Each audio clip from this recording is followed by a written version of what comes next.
share a stage with this remarkable man sat next to me. But I'm just going to spend a few minutes because we're here for Rocky Chandler. And over the last few years I've come to know Rocky not as well as most of you, but it has been my honour and my privilege to share a few moments with him, a few conversations, to search antique shops around Perry County and find some of his more rare books and add them to my own collection. And to have you here today, Rocky, it is just incredible again to see you. Your leadership lecture last year was phenomenal. I have it recorded, it's on my computer. And whenever I need some inspiration and whenever I need to think about what to do next, I go back and listen to Rocky's words, which are so remarkable, always have been. You have done more for this school than so many others, and I know that you love this school. You're right. I also want you to know that we all love you, and we always will. And thank you for being here today. Thank you, Colonel. I appreciate it. Ladies and gentlemen, this is one of the most remarkable men I have ever met anywhere in the world, in British or American military service, in education in New England or in Pennsylvania. It is my privilege and honour to introduce you to Rocky Chandler.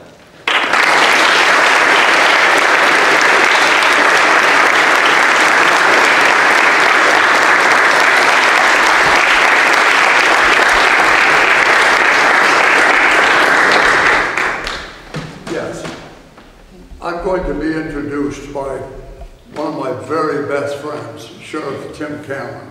He's spoken to you before, and he will tell you what you need to know about me, which isn't much. Tim? That's debatable.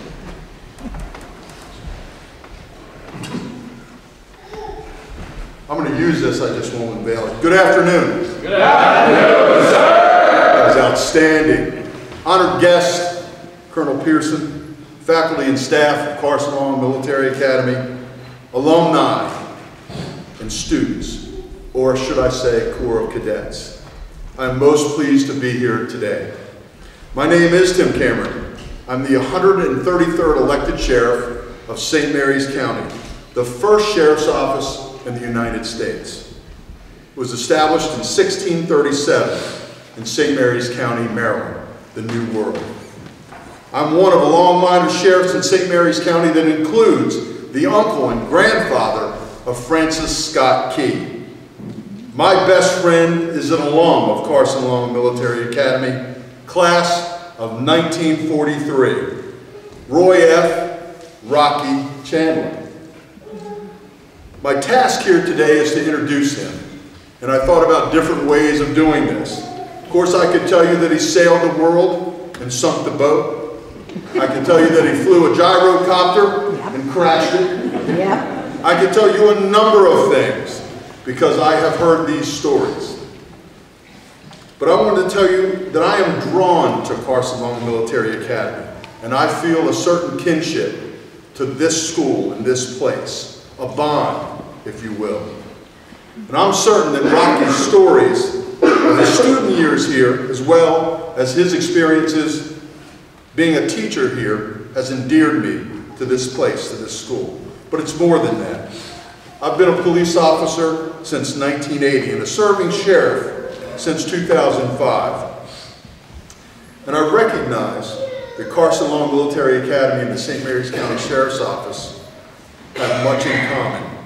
Our two institutions have significant longevity. Longevity indicates that we're relevant and people believe that we're good at what we do and we care about what we do.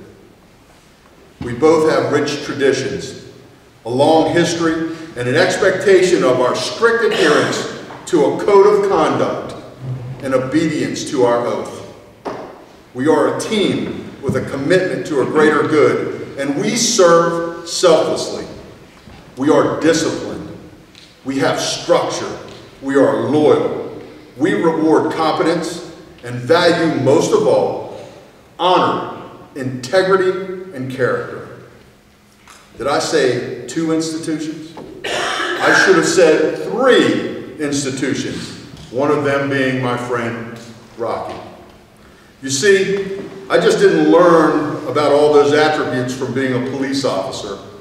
Rocky lived them, and I've emulated what I saw in my friend Rocky. Rocky is an author, and I've read and reread every one of those Chandler books. Rocky is an educator, and I've benefited from his wise counsel on my own education. Rocky is a soldier, a United States Army veteran of World War II in Korea. I learned about the greatest generation at war and what America was like at its best post-World War II. Rocky is a patriot.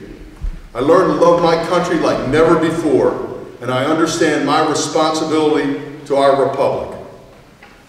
Men of Carson Long, the things that I've learned from Rocky, you are learning and experiencing right now. We've benefited from his devotion, his friendship, and he's nurtured us along the path. That is our bond. Ladies and gentlemen, I introduce to you, please welcome, author, educator, soldier, and patriot, Master Sergeant retired, Rocky Chandler.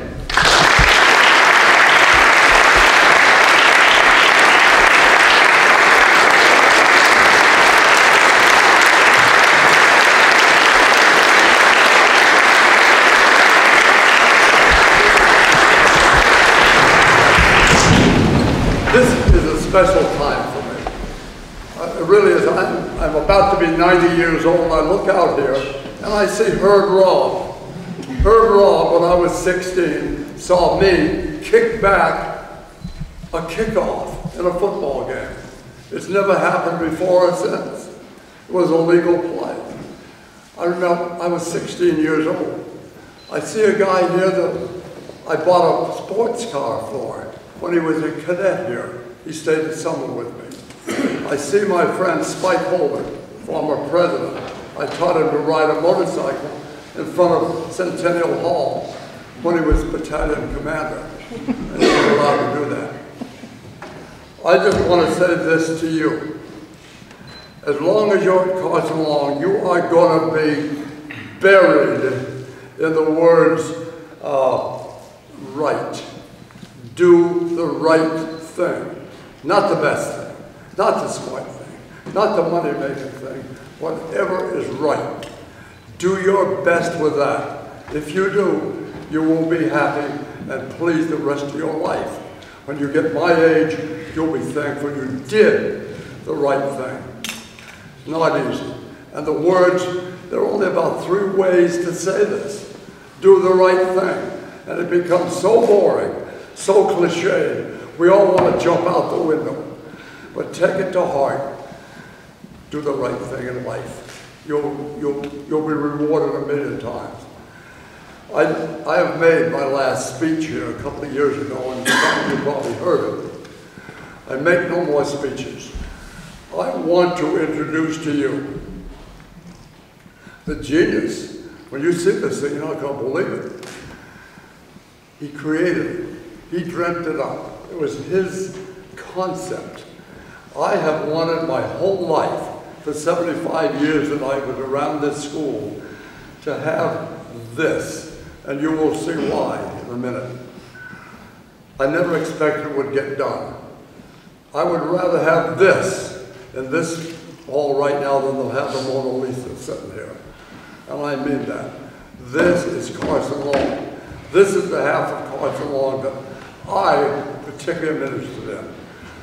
You will see police officers here.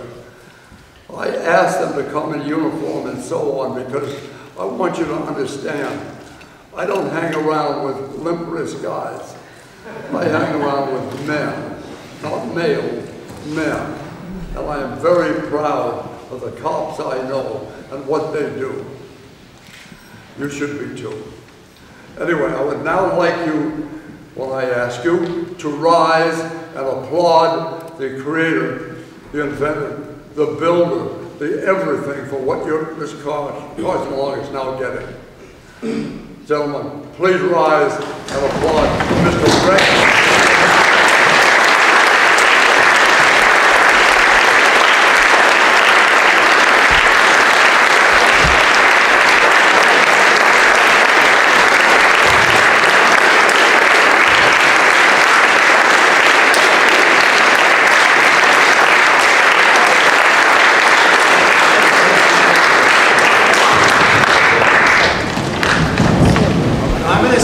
Louder than normal because I want Rocky to be able to hear me. But Colonel Pearson and Carson Long leadership, cadets, ladies and gentlemen, I very much appreciate that warm response. It is very kind of you. My friendship with Rocky and Kate, I've come to know kindness. And I want to say it was a privilege to listen to Rocky talk about this school, talk about the principals, talk about the cadets, and listen to him and then create this rostrum. But I want to make sure that it's clear that this is not about me and it's not about woodwork. It is about you. It is about the principles that you are learning here. It's about the instructors and their fire in their bones that allows them to teach you these important principles. Now there are several who helped make this day possible. And I'd like to, you've already met Tim, and Mike Maloney's not here, but they put a significant effort into building the platform. And then then Tim worked the logistics of getting an RV and a truck to get it up here. And then we have David Alexander, who drove his personal RV for Rocky. Now, as you know, Rocky is getting along in age, but he's got a very serious illness. And so we need to make sure that he was comfortable as he came here. And then there's Kate, who also has cancer. Rocky has terminal cancer. Oh. Kate has cancer, but her prognosis is much better. But there's a lot of things that they could have done. They could have stayed at home, take pain medicine, but no, they decided to come here. I think that took courage to come here, and because they wanted to make a statement. So when I saw that, it underscores that they have a priority in life that leaves me with the feeling to cherish their friendship. And then finally, I wanted to thank my wife, Vicki, for her non-complaining support. When you look at this, and at the conclusion of this, I want you to come up and look around it because there is a lot of detail. I want you to know that it didn't take just a weekend to make this. Now, Rocky wanted me, as we talked about this, and I listened to him, he wanted me to explain some of the symbology. But in addition to that, even the wood that's used has a history. 15 years ago, Rocky was given a large piece of Pennsylvania, Perry County, black walnut, a big log, and he was wanting to build something special out of that, but he never figured out what he wanted to make of it. And then when we started talking about this, we knew exactly what we should use that wood for. So this is wood that laid in his garage for 15 years. Now Rocky, now another thing is there's no paint or stain. All the color is done by inlaying of different woods.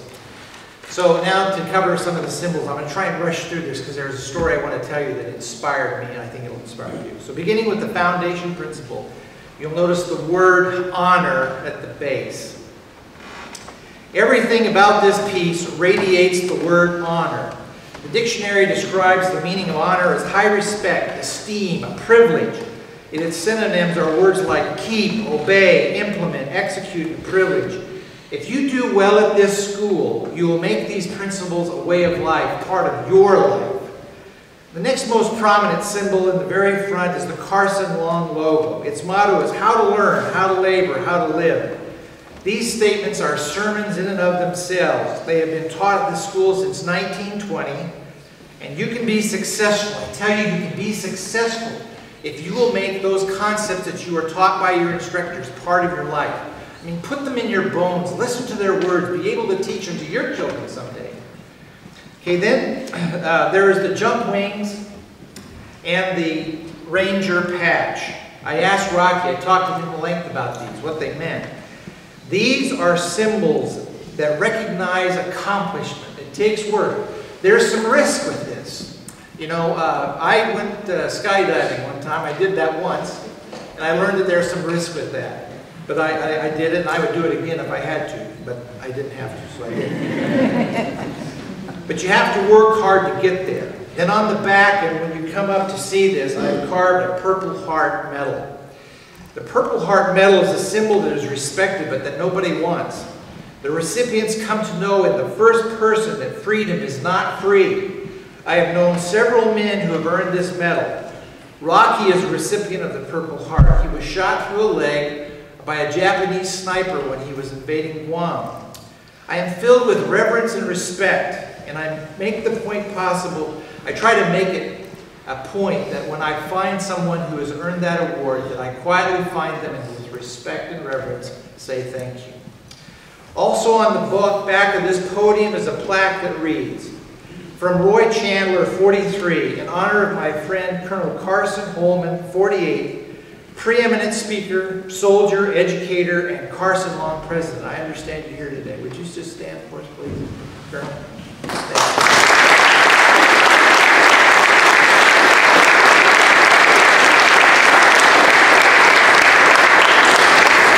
On the top of the rostrum is the word warriors, emblazoned on a ribbon.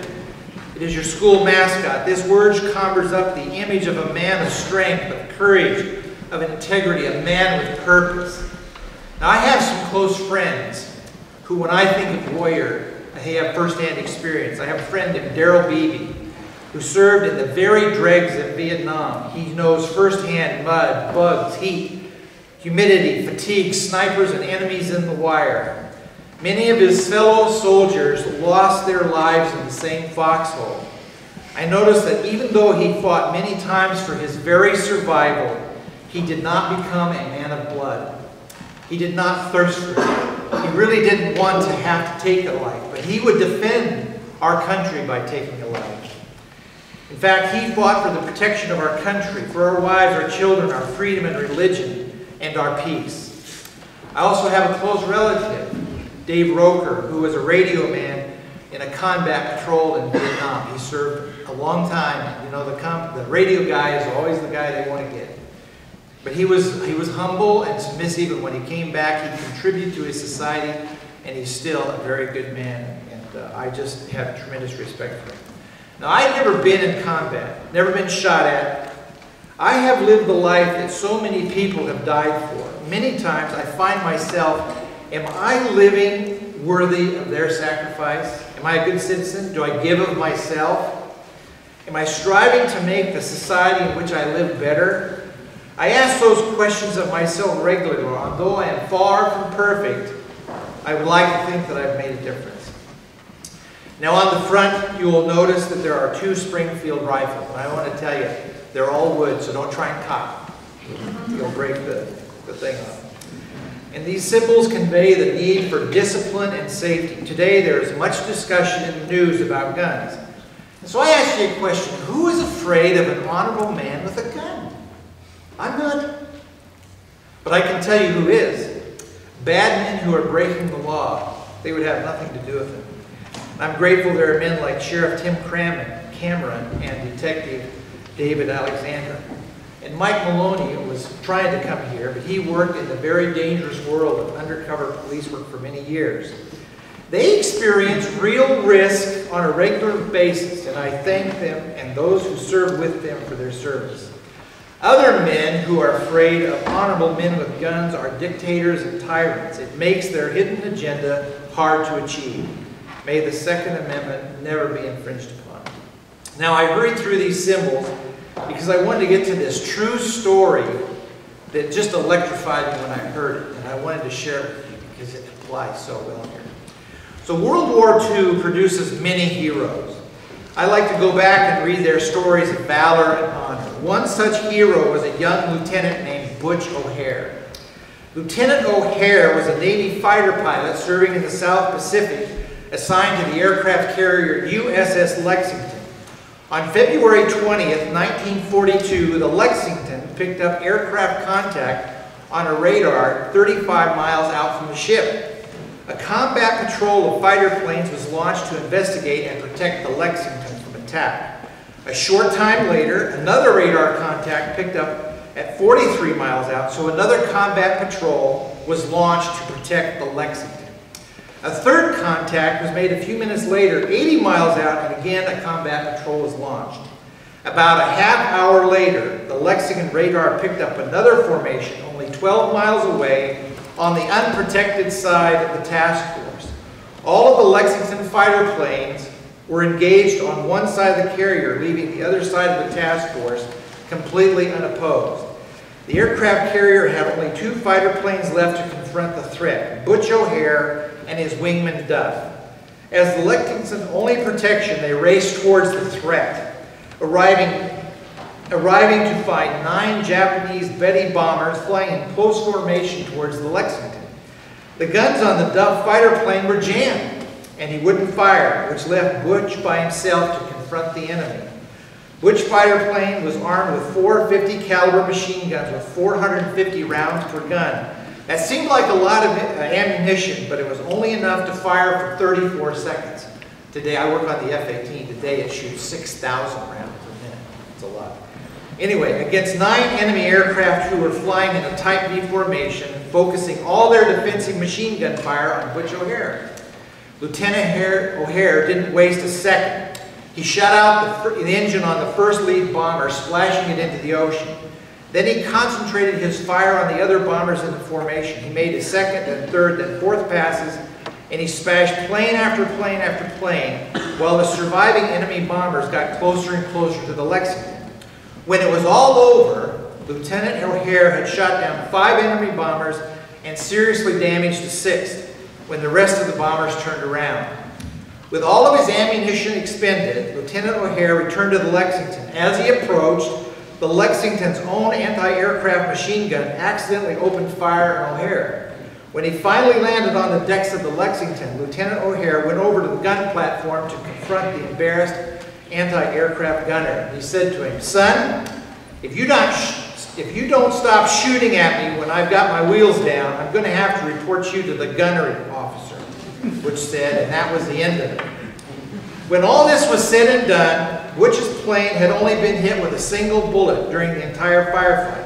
According to the captain of the Lexington, Lieutenant O'Hara, action single-handedly saved the aircraft carrier from serious damage, even total loss. So by shooting down 5 enemy planes, Lieutenant O'Hare became a flying ace, and he was the first naval aviator, to receive the Medal of Honor presented to him by President Roosevelt on April 21st, 1942. His Medal of Honor citation reads as follows: "For conspicuous gallantry and intrepidity in aerial combat at grave risk of his life above and beyond the call of duty, having lost the assistance of his teammates, Lieutenant O'Hare imposed his fighter between the ship and the advancing enemy formation of 9 attacking twin-engine heavy bombers.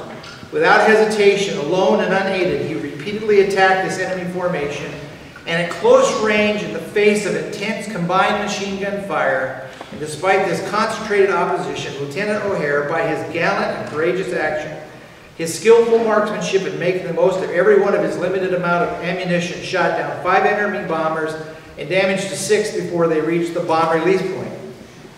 As a result of this gallant action, one of the most daring, if not the most daring, single action in the history of combat aviation, he undoubtedly saved his carrier from serious damage." Now, there are a few reasons that I like stories like Lieutenant O'Hare. It reminds me of how I'd like to live my own life. Lieutenant O'Hare grew up in the hometown of Chicago, and when Chicago heard about this, they did not want to allow the memory of this heroic action to be forgotten, so they named O'Hara International Airport after him. Maybe the next time you're stuck waiting for a plane in O'Hare, you should go between terminals 1 and 2 and look at the memorials. Now the rest of the story. This is where it gets really interesting. When I think of Chicago, you think of Al Capone, the mob. Back in those days of Prohibition, Al Capone virtually owned the entire city of Chicago. He was ruthless and murderous and engaged in all manner of illegal activity, from bootlegging to gambling and worse. Al Capone's lawyer's name was Easy Eddie. Apparently, Easy Eddie was a pretty good lawyer, and at at least he kept Al Capone out of jail. And Al Capone and Easy Eddie made a fortune together with their illegal ventures. Easy Eddie and his family occupied a mansion with an estate so large that it filled an entire Chicago city block. Easy Eddie may have been a mobster and a crook, but he seemed to love his son and his family. One day, Easy Eddie came home to find his son sprawled on the couch reading books and eating banana layer cake and donuts. Easy Eddie decided his son was starting to show signs of laziness, so he enrolled him in a local military academy. So imagine being grown up like that. And now, even in that situation where he hung out with all these bad guys, his dad enrolls him into a military academy. So meanwhile, Eddie's conscience must have gotten to him.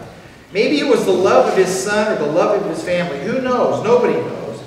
But for some reason in 1930, Easy Eddie had a change of heart. He approached the Internal Revenue Service, meeting with an investigator who was working on the case to convict Al Capone. Eddie met with the IRS agents and directed them towards Al Capone's bookkeeper. Everyone knows what happens next. Al Capone threatened or bribed or intimidated the jury to ensure a not guilty verdict. Capone walked into the trial knowing that the jury would not convict him, but Easy Eddie alerted the government that Capone had fixed the jury. So at the beginning of the trial, untainted jury to hear the Capone's case, Al Capone was ultimately convicted and sent to Alcatraz, the Alcatraz prison.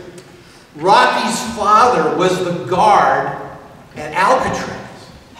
And so one day, Rocky, his father, took Rocky to the infirmary and introduced him to Al Capone. So Easy Eddie gave up his life of crime. But a few years later, he was assassinated, probably on the orders of Al Capone. Eddie died a violent death, just like many violent deaths he and Al Capone helped to arrange in Chicago during those brutal years. But Eddie's son finished school at the military academy. He shaped up and grew up to be a responsible young man. He was accepted to the U.S. Navy Academy, where he received his commission and became the naval aviator during World War II. His name was Butch O'Hare. He is the same Lieutenant O'Hare that single-handedly protected the USS Lexington. Now, I share this story. Eddie O'Hare, or Easy Eddie, never got to see his son's heroism or valor. But you can bet the example that he left on his son, an example of redemption, of making the right choice, left a strong impression on Butch. I want to tell you that if you will listen to your instructors and embody what they tell you, you will be empowered to become great. Now, there are two more symbols that I want to talk about on this rostrum. And you can't see it from here. But in the center top of the rostrum is an open book. As you know, Rocky is an author. But I want to make this special. I told Rocky we should engrave a message on the top of this podium that every speaker who will speak from this rostrum in the next 100 years, or however long it lasts, Rocky had an opportunity to send a message. I wanted it to be special. I made it look like an antique Bible, complete with decorative lettering, gold leaf, but it's all made out of wood. And then overlooking this Bible-looking message is the combat badge, as if it protects that right, that religious right. The book reads, "A noble nation requires an honorable citizenry." And on the second page, Rocky, speaking to the cadets, writes in the most powerful words he can say, "We are those men." You need to be those kind of men. The world is crying out for that kind of man. Now, a final short story. About a year ago, I visited Jamestown, one of the original settlements in America. I was interested to find that the second building to be built after the fort was established was a chapel. On the inside of the chapel was engraved the 10 Commandments. It was clear to me that the early settlers came here to find religious freedom and freedom of expression. Today, I am a beneficiary of that government that they helped to establish. I am a member of the Church of Jesus Christ of Latter-day Saints. It means everything to me. I am grateful for freedom of speech and freedom of religion, but I recognize that there has been a price paid for that freedom. In 2010, Vicki and I traveled to Okinawa, Japan to visit our son-in-law and my daughter and the grandchildren who were stationed there in the Navy in Okinawa. During that visit, our oldest granddaughter was baptized in the ocean just 2 miles from the very beach that my father went ashore in World War II as an invader,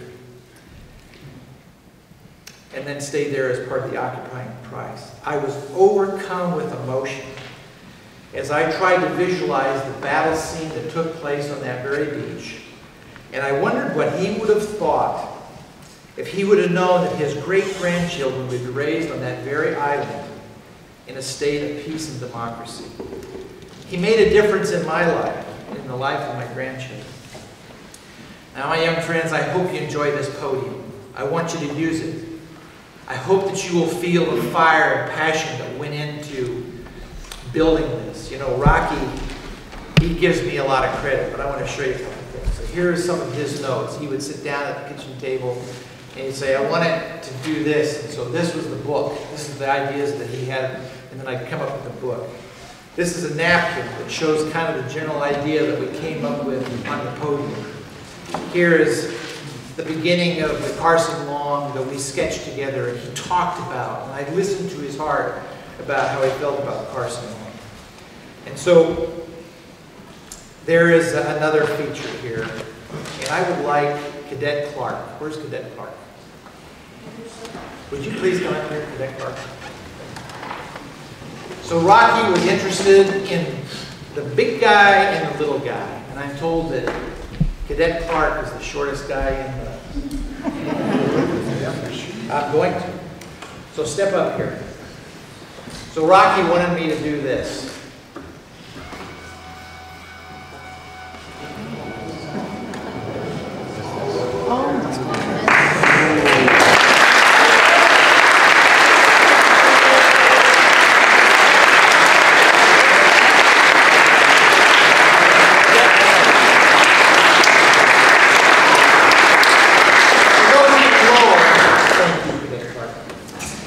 So I want you to come up and look at this and ask some questions. But this was not a casual effort. This is filled with passion and with truth, and I hope you can take that along with the instructions of your professors and make them part of your life. Thank you, and God bless you. Thank you for your support.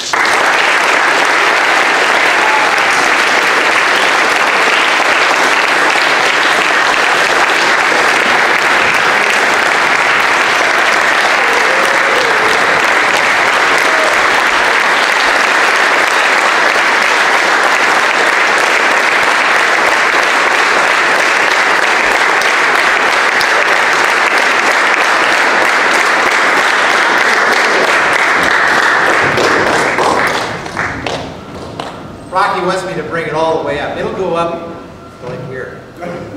It has a 12-inch throw. So, Rocky, is there anything else you wanted to do? You wanted to come up and just look at it and ask questions? You're free to do that. So I don't know if there's anything else. Colonel Pearson, anything? Okay. Thank you.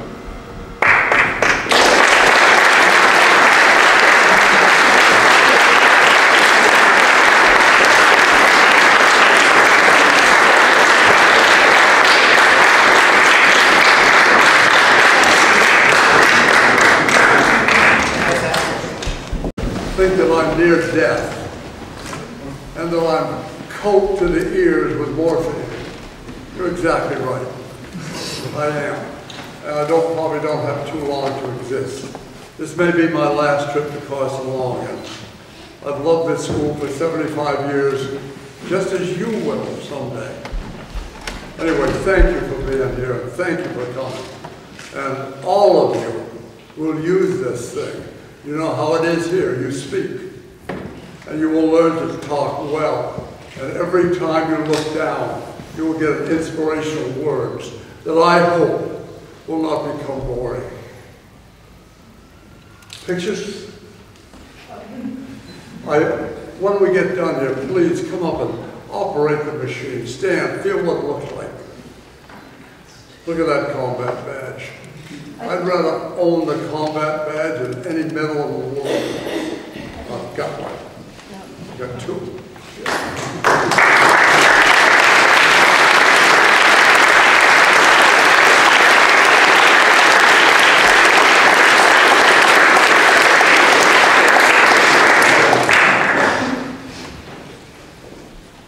Thanks, buddy.